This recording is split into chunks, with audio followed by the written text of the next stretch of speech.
সিন্ধু ভারতের অংশ হয়েই থাকবে। ভারতের প্রতিরক্ষা মন্ত্রী রাজনাথ সিংয়ের এমন মন্তব্য আঞ্চলিক স্থিতিশীলতার হুমকি বলছে পাকিস্তান। আগামী বছর থেকে ১৬ বছরের কম বয়সীদের জন্য সামাজিক যোগাযোগের মাধ্যম নিষিদ্ধের পরিকল্পনা করছে মালয়েশিয়া। রাশিয়া ইউক্রেন যুদ্ধ বন্ধে যুক্তরাষ্ট্রের প্রস্তাবের খসড়া নিয়ে বৈঠকে অগ্রগতি। ইউক্রেনকে অকৃতজ্ঞ বলছেন মার্কিন প্রেসিডেন্ট।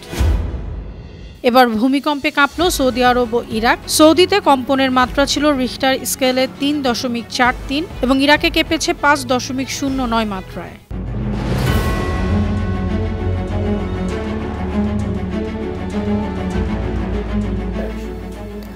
শুনছিলেন সংবাদ শিরোনাম। সবাইকে স্বাগত জানাচ্ছি বিশ্বজুড়ে প্রতিদিনে বিশ্বের বিভিন্ন প্রান্তের সবশেষ তথ্য জানাতে আপনাদের সঙ্গে আছি আমি অনন্যা চৈতি। ভারতের প্রতিরক্ষা মন্ত্রী রাজনাথ সিং বলেছেন, এখন সিন্ধুর ভূমি ভারতের অংশ নাও হতে পারে, তবে সভ্যতার দিক থেকে সিন্ধু সবসময় ভারতের অংশ হয়েই থাকবে। সীমানা পরিবর্তন হতে পারে, কে জানে আগামীতে সিন্ধু আবার ভারতের অংশ হয়েও যেতে পারে। ভারতের সংবাদ মাধ্যমে সম্প্রতি এমন খবর প্রকাশিত হওয়ার পর পাকিস্তানের পররাষ্ট্র মন্ত্রণালয় বিবৃতি দিয়েছে। পাকিস্তান সরকার বলেছে, সিংয়ের এ বক্তব্য সম্প্রসারণবাদী হিন্দুত্ববাদী মানসিকতার প্রতিফলন। এটি আন্তর্জাতিক আইন লঙ্ঘন করে, স্বীকৃতি সীমানাকে চ্যালেঞ্জ করে এবং রাষ্ট্রের সার্বভৌমত্বকে ক্ষুণ্ণ করে। এটি বিভ্রান্তিকর, ইতিহাস বিকৃতকারী ও আঞ্চলিক স্থিতিশীলতার জন্য হুমকি। পাকিস্তানের খাইবার পাখতুনখোয়া প্রদেশের পেশোয়ারে আজ সকালে আধা সামরিক বাহিনী ফেডারেল কনস্টেবুলারির সদর দপ্তরে আত্মঘাতী বোমা হামলায় এফসির ৩ সদস্য নিহত হয়েছেন। সকালে গায়ে চাদর মুড়িয়ে এক সন্ত্রাসী এফসি সদর দপ্তরের গেটের সামনে গিয়ে আত্মঘাতী বোমা হামলা চালায়। তার কয়েক সেকেন্ড পর আরও ২ সন্ত্রাসী সদর দপ্তরে ঢোকার চেষ্টা করে। স্থানীয় পুলিশ কর্মকর্তা মিয়া সাইদ আহমেদ বলেছেন, ৩ সন্ত্রাসী সদর দপ্তরে হামলার চেষ্টা করেছিল। একজন গেটে আত্মঘাতী হয় আর ২জনকে এফসি সদস্যরা গুলি করে হত্যা করেছে। আগামী বছর থেকে ১৬ বছরের কম বয়সীদের জন্য সামাজিক যোগাযোগের মাধ্যম নিষিদ্ধের পরিকল্পনা করছে মালয়েশিয়া। স্থানীয় সময় রোববার দেশটির যোগাযোগ মন্ত্রী ফাহমি ফাজিল জানিয়েছেন, শিশুদের স্বাস্থ্য ও নিরাপত্তায় প্রভাব এখন বৈশ্বিক উদ্বেগের কারণ হয়ে উঠেছে। টিকটক, স্ন্যাপচ্যাট, গুগল এবং ফেসবুক, ইনস্টাগ্রাম ও হোয়াটসঅ্যাপের মতো সামাজিক মাধ্যমগুলো যুক্তরাষ্ট্রের মামলার মুখোমুখি হয়েছে। অস্ট্রেলিয়া সরকার আগামী মাস থেকে ১৬ বছরের কম বয়সীদের এসব অ্যাকাউন্ট নিষ্ক্রিয় করার সিদ্ধান্ত নিয়েছে। ফ্রান্স, স্পেন, ইতালি, ডেনমার্ক ও গ্রিস যৌথভাবে বয়স যাচাইকরণ অ্যাপের মডেল নিয়ে পরীক্ষা চালাচ্ছে। রাশিয়া ইউক্রেন যুদ্ধ বন্ধে যুক্তরাষ্ট্রের প্রস্তাবের খসড়া নিয়ে বৈঠকে বেশ অগ্রগতি হয়েছে বলে জানিয়েছে ওয়াশিংটন ও কিয়েভ। রোববার সুইজারল্যান্ডের জেনেভায় ওই বৈঠক হয়। এতে ইউক্রেন, যুক্তরাষ্ট্র ও ইউরোপীয় কর্মকর্তারা অংশ নেন।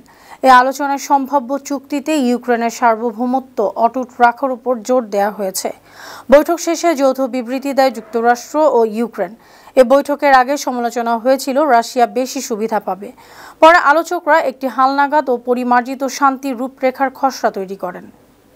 রুশ আগ্রাসন থেকে ইউক্রেনকে বাঁচাতে প্রাণপণ চেষ্টা করছে যুক্তরাষ্ট্র, এমন দাবি করে মার্কিন প্রেসিডেন্ট ডোনাল্ড ট্রাম্প বলেছেন, ওয়াশিংটনের এই সর্বোচ্চ চেষ্টার বিপরীতে ইউক্রেনের কৃতজ্ঞতা প্রকাশের খাতা প্রায় শূন্য। ইউক্রেনকে অকৃতজ্ঞ বলে আখ্যাও দিয়েছেন তিনি। ট্রাম্প তার নিজস্ব সামাজিক মাধ্যম ট্রুথ সোশ্যালে বলেছেন, আমেরিকার উদ্যোগের বিপরীতে ইউক্রেনের কৃতজ্ঞতা একেবারেই শূন্য। রোববার এ তথ্য জানিয়েছে এএফপি। সম্প্রতি রাশিয়া ইউক্রেন যুদ্ধ থামাতে ২৮ দফা শান্তি প্রস্তাব উপস্থাপন করেছে ট্রাম্প প্রশাসন। রোববার জেনেভায় যুক্তরাষ্ট্র ও ইউক্রেনের শীর্ষ নেতারা ওই প্রস্তাব নিয়ে ফলপ্রসূ আলোচনা করেছেন।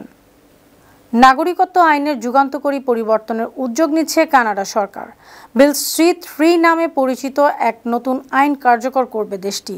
এ আইন হলে বিদেশে জন্ম নেয়া কানাডীয় বংশোদ্ভূত পরিবারগুলো ব্যাপক উপকৃত হবে। তারা দীর্ঘদিনের নাগরিকত্ব সংক্রান্ত জটিলতার সমাধান পাবে। কানাডার অভিবাসন মন্ত্রী লেনা মেটলেস ডিয়ার বলেছেন, বিলটি পাশ হলে বিদেশে জন্ম নেয়া বা দত্তক নেয়া শিশুদের পরিবারের সদস্যরা ন্যায্য অধিকার পাবে। এ সংস্কারের মাধ্যমে পুরনো আইনের কারণে বাদ পড়া মানুষকে নাগরিকত্ব দেয়া হবে। কানাডিয়ান ইমিগ্রেশন লয়ার্স অ্যাসোসিয়েশন এই সংস্কারকে স্বাগত জানিয়েছে।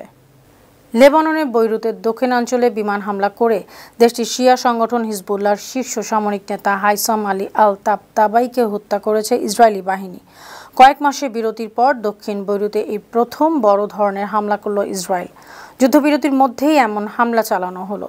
লেবাননের স্বাস্থ্য মন্ত্রণালয় জানায়, দাহিয়া এলাকায় একটি ঘনবসতিপূর্ণ আবাসিক ভবনে হামলায় কমপক্ষে 5 জন নিহত এবং 28 জন আহত হয়েছেন। হিজবুল্লাহ তাবতাবাইয়ের মৃত্যুর খবরটি নিশ্চিত করে বলেছে, এ হামলা করে ইসরায়েল রেড লাইন অতিক্রম করেছে। গুপ্তচর বৃত্তির অভিযোগে 17 জনকে মৃত্যুদণ্ডের রায় দিয়েছে ইয়েমেনের হুথি সরকার। শনিবার রাজধানী সানার বিশেষায়িত ফৌজদারি আদালত এর রায় ঘোষণা করে।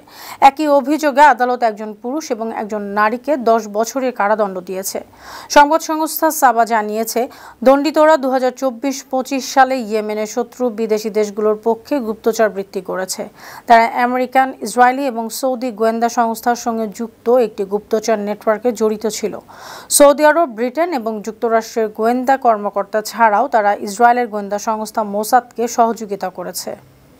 চীনের পররাষ্ট্রমন্ত্রী ওয়াং ই বলেছেন, তারা জাপানকে আবারও সামরিকবাদ মতাদর্শকে ফিরতে দেবেন না।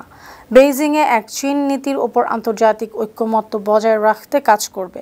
শনিবার তিনি আরও বলেন, চীন কখনোই জাপানের ডানপন্থী শক্তিগুলোকে ইতিহাসের চাকা ঘুরিয়ে দিতে দেবে না। বহিরাগত শক্তিগুলোকে চীনের তাইওয়ান অঞ্চলে হস্তক্ষেপ করতে অথবা জাপানি সামরিকবাদকে ফিরে আসতে দিবে না। চাইনিজ সংবাদ মাধ্যম সিনহুয়া এসব তথ্য জানিয়েছে। যুক্তরাষ্ট্র ও ইসরায়েল সহ বিদেশি শত্রুরা ইরানের সর্বোচ্চ নেতা আয়াতুল্লাহ আলী খামেনিকে লক্ষ্যবস্তুতে পরিণত করে ইসলামী প্রজাতন্ত্রকে অস্থিতিশীল করতে পারে, এমন সতর্কতা জানিয়েছেন ইরানের গোয়েন্দা মন্ত্রী ইসমাইল খতিব। তিনি বলেছেন, গেল জুন মাসে ইসরায়েল ও ইরানের যুদ্ধের আগে খামেনি জীবন হুমকিতে ছিল। যারা এমন কাজ করে তারা ইরানের শত্রু। চলতি বছরের শুরুর দিকে ইসরায়েল ইরানের ঊর্ধ্বতন সামরিক কর্মকর্তা, পরমাণু বিজ্ঞানী এবং স্থাপনা ও আবাসিক এলাকায় হামলা করেছিল। এই হামলায় যুক্তরাষ্ট্র ও ইসরায়েলের সঙ্গে যোগ দিয়েছিল। এবার ভূমিকম্পে কেঁপে উঠল মধ্যপ্রাচ্যের দেশ সৌদি আরব এবং ইরাক। সৌদি জাতীয় ভূকম্পন পর্যবেক্ষণ নেটওয়ার্ক মদিনা অঞ্চলের আল আইস এবং তাবুক অঞ্চলের লুজের মধ্যে অবস্থিত হাররাত আল শাকা থেকে প্রায় 86 কিলোমিটার উত্তর পশ্চিমে শনিবার একটি ভূমিকম্প শনাক্ত করেছে।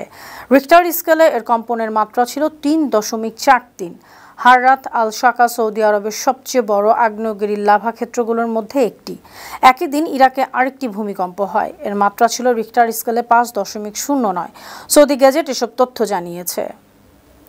সুপ্রিয় দর্শক, এই ছিল আজকের বিশ্বজুড়ে প্রতিদিনের আয়োজনে। দেশ বিদেশে বিভিন্ন খবর নিয়ে আবার আপনাদের সামনে হাজির হব। সেই পর্যন্ত ভালো থাকুন, সুস্থ থাকুন, বার্ন টিভির সঙ্গেই থাকুন। ধন্যবাদ।